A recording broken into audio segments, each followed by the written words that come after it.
Kalbim yerinden fırlayacak sanki. Çok heyecanlı oldum. Kız.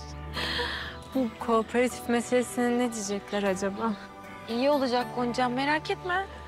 Herkes hakkını alacak. Bak ben bile senin sayende dişe dokunur bir şey yapıyorum. Oy canım benim, sen yanımda ol yeter.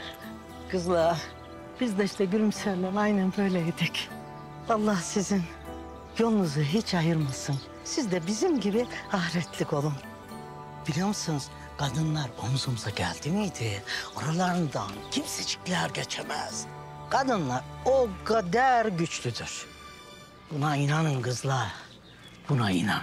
Gezdim, dolaştım. Isparta gibisini bulamadım. Yaralı yüreklere merhem sürdüm. Kara sevdalara ışık tuttum. Yanan yüreklere sular serptim. Benim adım Laudak'tır. Bana bakın kızlar, gelin yürüyün kaçalım. Kaçın, kaçın. Durun. Fatma'nın melekleri bir şey ikram etmeden bırakmam sizleri. Ya Seyfi, sen iyice bir şaşırdın aklını. Bir çekil bakayım oradan. Bana adımla hitap eden o değerli yürek, müsaade edersen bu güzel hanımlara birer bardak soğuk şerbet ikram edeyim mekanımda. Senin elinden çıkan şerbet içilir mi hiç? Yürüyün kızlar. Beyefendi kırmayalım. Hı. Kırma beni. Kırılan kalp yapıştırılması en zor olan şeydir ya. Evet, içi yananlara birebir bademli, tarçınlı elma şerbeti. Buyurun. Hem zihni açar hem de kalbi. İstemeyin dedik ya. Ya bir yudum iç eski aşkları canlandırır. Hasbinallahü belbek. Laudak'tır. Bütün dünyayı gezdim. Dere, tepe, dağ, bostan, bir tek uzaya gitmedim. Gezdiğim her yerde, gördüğüm her ülkede, yanımda, yüreğimde aşkımı taşıdım.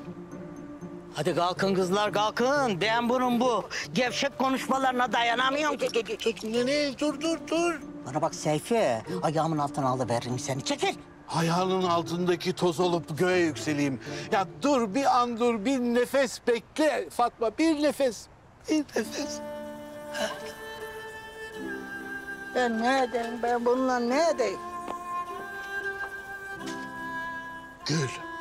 Gül aşk demektir.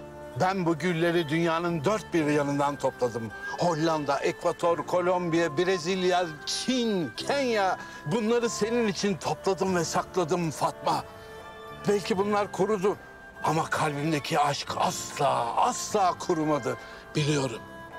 En güzel gül Isparta'nın pembe gülü. Sen artık iyicene gemi azıya aldın Seyfi. Çekil, yıkıl önümden. Siz de yürüyün kızlar. Gel. İyi günler Lan doktor bey. delisi. İyi günler. Lan delisi. Fatma Ana, Ha. siz Seyfi Bey'le... Bak, vallahi benim canım tepeme çıkarma kızım. Gördün işte deli. Deli ne edeceğim sen bununla?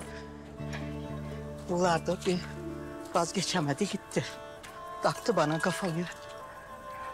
Allah'ın delisi işte. Akılsız fikirsiz.